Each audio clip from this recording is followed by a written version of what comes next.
நட்சத்திரம் என்பது வானத்தில் காணப்படும் ஒரு கூட்டம். ஒவ்வொரு நட்சத்திரமும் ஒரு குறிப்பிட்ட கிரகத்தால் ஆளப்படுகிறது.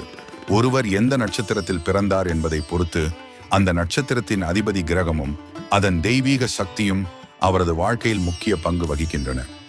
உதாரணமாக, கார்த்திகை நட்சத்திரத்தில் பிறந்தவர்களுக்கு சூரியனும் சிவபெருமானும் முக்கிய பங்கு வகிப்பார்கள். இந்த கிரகங்கள் நட்சத்திரங்களுக்கு அதிபதிகள் மற்றும் அதிதேவதை என்று அழைக்கப்படுகின்றன. நட்சத்திரம் மற்றும் அதிபதி பற்றிய விவரம். ஜோதிடத்தில் 27 நட்சத்திரங்கள் உள்ளன.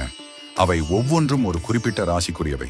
இந்த 27 நட்சத்திரங்களும் 9 கிரகங்களினால் ஆளப்படுகின்றன. இந்த கிரகங்கள் தான் அந்தந்த நட்சத்திரங்களின் அதிபதிகள். அவற்றை பற்றி இப்போது பார்க்கலாம். கார்த்திகை, உத்திரம், உத்திராடம் இந்த நட்சத்திரங்களின் கிரகம் சூரியன், தெய்வம் சிவன்.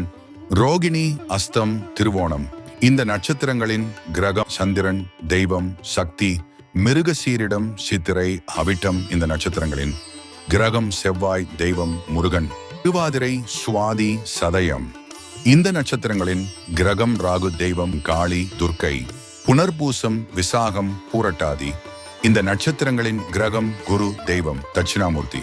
பூசம், அனுஷம், உத்திரட்டாதி இந்த நட்சத்திரங்களின் கிரகம் சனி, தெய்வம் சாஸ்தா. ஆயில்யம், கேட்டை, ரேவதி இந்த நட்சத்திரங்களின் கிரகம் புதன், தெய்வம் விஷ்ணு. மகம், மூலம், அசுவினி இந்த நட்சத்திரங்களின் கிரகம் கேது, தெய்வம் விநாயகர். பரணி, பூரம், பூராடம் இந்த நட்சத்திரங்களின் கிரகம் சுக்கிரன், தெய்வம் மகாலட்சுமி. நன்றி. மேலும் நட்சத்திரங்கள் பற்றிய பல தகவல்கள் அடுத்த வீடியோவில் தெரிந்து கொள்ளலாம். மீண்டும் அடுத்த வீடியோவில் சந்திப்போம்.